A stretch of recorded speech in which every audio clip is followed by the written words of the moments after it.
Hockey हमारे देश का राष्ट्रीय खेल है। एक समय ऐसा था कि हॉकी के नाम से हमारा देश जाना जाता था, लेकिन बीच में हॉकी के दिन चले गए और एक बार फिर हॉकी आज के मैदान पर फिर लौटी है। कहीं ना कहीं भारतीय टीम उभर कर सामने आई, महिला टीम हो या पुरुष टीम हो। लेकिन महिला टीम में जो ओलंपिक में भाग जिन्होंने लिया, वो कहाँ से प्रैक्टिस की और कहाँ पर खेली, उनमें से जो महिला टीम की बात कर ली जाए, 3 से 4 प्लेयर जिस ग्राउंड पे थी, वो ग्राउंड की पहले आप तस्वीरें देख सकते हैं, फिर इसके बारे में हम जानकारी हम दे दें कि इस ग्राउंड पे जो महिला हॉकी प्लेयर हैं वो भी भारतीय टीम की कप्तान रह चुकी हैं। और उसके साथ ही 2004 से लगातार सोनीपत में पहलवानों के तो नाम से जाना जाता था, लेकिन हॉकी प्लेयरों को तैयार कर रही हैं। बात कर ली जाए निशा वारसी की, ज्योति की, या नेहा गोयल की, या मोनिका मलिक की, वो इसी मैदान की प्लेयर है। और जूनियर हॉकी टीम की जो कप्तान है फिलहाल प्रीति, वो भी इसी हॉकी ग्राउंड से खेलकर वहां तक पहुंची हैं। बात उनकी कोच से कर ली जाए, क्योंकि अगर वो प्लेयर हैं तो उनके गुरु की बात जरूर आती है। वो इतना बैकग्राउंड अच्छा नहीं था, लेकिन उसके बावजूद भी आपने वो करके दिखाया है जो कोई सोच नहीं सकता था। एक टाइम था हॉकी का हम जाने जाते थे, लेकिन एक टाइम ये भी आपने देखा कि हॉकी को लोग भूल गए थे। आज फिर हॉकी के प्लेयरों को ये माना जाता है कि हम अच्छा कर रहे हैं। कब से आपने शुरुआत की और जो खिलाड़ी यहाँ से निकल कर गए उनके बारे में आप क्या कहेंगे? ये जो हॉकी का मैदान है, मैंने 2004 में शुरू किया था। इससे पहले 2002 में कॉमनवेल्थ में मैं गोल्ड लेके आई थी। जब खेल के आई थी तो मेरी बड़ी दिली इच्छा थी कि मैं यहाँ पे लड़कियों के लिए काम करूँ, क्योंकि मैंने अपनी लाइफ में जो फेस किया, जो प्रॉब्लम्स आई थी, मैं काफ़ी सोचती थी कि मैं लड़कियों के लिए कहीं ना कहीं काम करूँ। तो मैंने सोनीपत में ही स्टार्ट किया। 2004 से हमारी एकेडमी चली हुई है और आप देख सकते हैं 2004 से लेके 23 आ गया, 20 साल से ऊपर हमें समय हो गया है यहाँ काम करते हुए। और जैसे कि आप बता रहे कि भाई रिजल्ट मेरा मानना जितना मैंने काम किया उतना ज़्यादा अभी नहीं आया।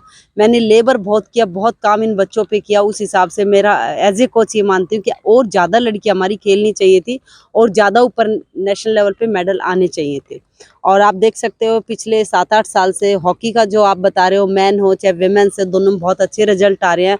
और इससे हम लोगों को काम करने का मोटिवेशन भी बहुत मिलता है।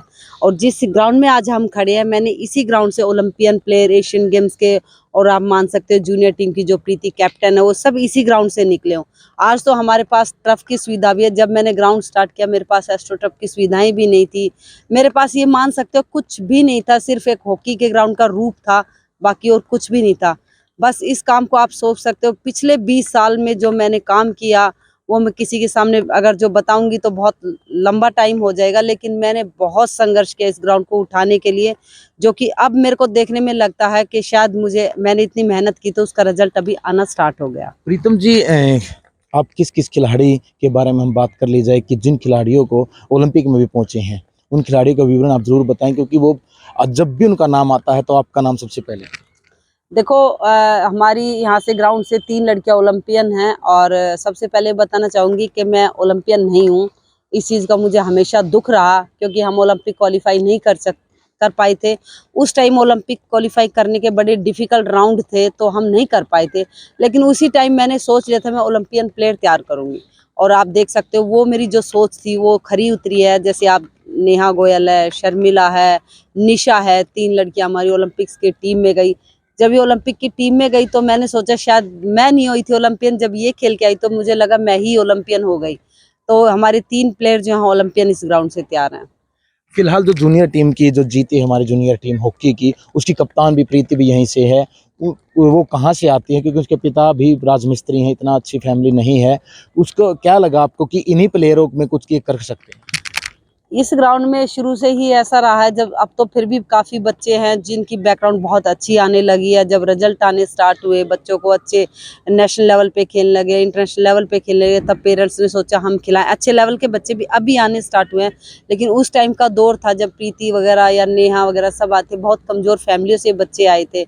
ये लोग भी ये सोच के नहीं आए थे कि हम इंडिया के स्टार बनेंगे। ये लोग सिर्फ, एक गरीब बच्चा जब आता तो सिर्फ इसलिए आता है शायद हमें कुछ थोड़ा बहुत डाइट मिल जाएगी, या कुछ किट मिल जाएगी, या हमें या कुछ और मिल जाएगा, इस टाइप से हमें नौकरी मिल जाएगी, ये सोच लेके आते थे। लेकिन मेरी एक ही सोच होती थी कि इन बच्चों में एक आधे में मैं ज़रूर शायद इंटरनेशनल प्लेयर निकाल पाऊंगी। और उसी सोच के साथ मैंने काम किया। और मैक्सिमम लड़कियां उस टाइम काफ़ी गरीब फैमिली से होती थी, और जो कि मेरे को मतलब गवर्नमेंट से भी इतनी सुविधाएं उस टाइम नहीं थी, अब तो फिर भी काफ़ी हेल्प मिलती है इधर उधर से। तो मैंने जैसे भी उन बच्चों को सुविधाएं दी, अपनी डाइट का किया, उनकी किट का किया, सब कर के उनको इस लेवल पे लेके आए। कितने खिलाड़ियों को अब तक आप तैयार कर चुके हैं और कितने खिलाड़ी अब एकेडमी में हैं?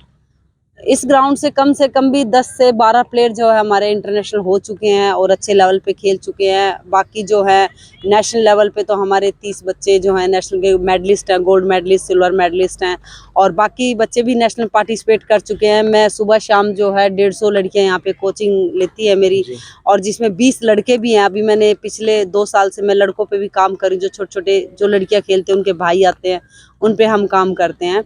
तो मैक्सिमम लड़कियां जॉब भी लग चुकी है, कम से कम 40-50 लड़कियां यहाँ गवर्नमेंट जॉब भी लग चुकी है, जो स्पोर्ट्स कोटे से ही लग चुकी है। तो इससे यहाँ से कुछ ना कुछ बच्चा लेके ही जाता है, ऐसा नहीं है वो आए हैं। और आप ये देखना, जॉब और इंडिया खेलना बहुत अलग बात है। आप सबसे पहले देखेंगे बच्चे खुश कितने होते हैं, देखो कितना शौक पूरा कर रहे हैं वो, फिजिकल एक्टिविटीज कर रहे हैं, अपना शरीर का पसीना निकाल रहे हैं, फिर अच्छी डाइट लेते हैं घर जाके, सबसे मैंने बच्चे इंजॉय कर रहे हैं। प्रीतम जी, आपको नहीं लगता था जिन लड़कियों को आपने घर से निकाला, इस समय ये भी आपके सामने जरूर आया होगा कि आप भी हॉकी प्लेयर रही हैं, आपने तो वो दौर जरूर देखा होगा जब माँ बाप बेटियों को घर से नहीं निकलने देते थे, लेकिन आज बेटियां नाम कर।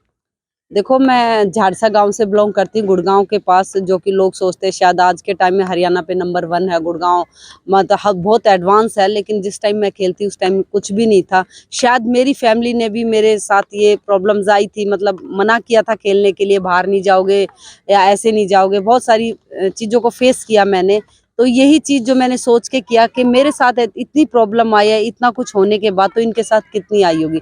और बहुत सारी लड़कियां जो अभी भी आप मत सोचो कि बहुत कुछ चेंज हुआ, चेंज तो हुआ, लेकिन बहुत बच्चे खेलना चाहते हैं जिनके घर वाले नहीं खिला पाते या भेज नहीं पाते, या सिस्टम कुछ हमारा ऐसा होता है कि उनके साथ प्रॉब्लम आती है लड़कियों के साथ। लेकिन उनको बदलने की मैंने बहुत कोशिश की है। मैं घरों में जाके बच्चों को उनके पेरेंट्स से मिलती हूँ या ग्राउंड में बुलाती हूँ, उनको मैनेज करती हूँ कि आप खिलाओ लड़कियों को, कोशिश करो। तो इसी उससे हम ये लोग ग्राउंड में काम कर रहे हैं। तो लड़कियों को क्या संदेश आपकी तरफ से सबसे पहले, क्योंकि लड़कियों को सबसे ज़्यादा आपने काम किया है, उनको घर से उठाया है, निकाला है, ग्राउंड आपने बनाया, ये साथ में दिखते वो भी आई हैं, उनके बारे में जानकारी आप दे सके, लेकिन अब लड़कियों को क्या संदेश? मैं तो यही कहूंगी कि लड़कियों को सबसे पहले अपने ऊपर खुद सेल्फ कॉन्फिडेंस होना चाहिए, क्योंकि लड़कियों को अपनी लड़ाई खुद लड़नी पड़ेगी। मैं तो लड़ती हूँ, लेकिन जब तक वो अपनी लड़ाई खुद नहीं लड़ेंगे तो आगे नहीं बढ़ सकते। मैंने भी अपनी लाइफ में खुद अपनी लड़ाई लड़ी है, जैसे कि आप मान सकते हो, खेलते हुए भी लड़ी है मैंने, और खिलाते हुए भी लड़ी है, और मैरिज के बाद भी खेली हूँ। तो मैंने अपनी लड़ाई खुद लड़ी है। मैं लड़कियों को यही कहना चाहूंगी कि वो फाइटर बने और सेल्फ कॉन्फिडेंस रखें और पढ़ाई करें और देश के लिए अच्छा खेलें। ये थी सोनीपत की रहने वाली प्रीतम सिवाच, जो खुद तो एक महिला कैप्टन रही है। अब इसी ग्राउंड से इन्होंने खुद मेहनत की है और लड़कियों को घर से निकाला और एक रास्ता दिया। रास्ता ही नहीं, बल्कि आज सोनीपत से 3 लड़कियां भारतीय हॉकी टीम की स्टार हैं, और प्रीति जो जूनियर टीम की कप्तान हैं, वो भी इसी ग्राउंड, इन्हीं प्रीतम सिवाच की कोच उनकी भी रही है। कहीं ना कहीं संदेश वही है कि बेटियां घर से निकलें और मेहनत करें तो वो देश के लिए अच्छा कर सकती हैं, और अपने माता पिता के साथ साथ जिले में भी अपना नाम रोशन कर सकती हैं। सोनीपत से नितिन अंतिल, न्यूज़ 18।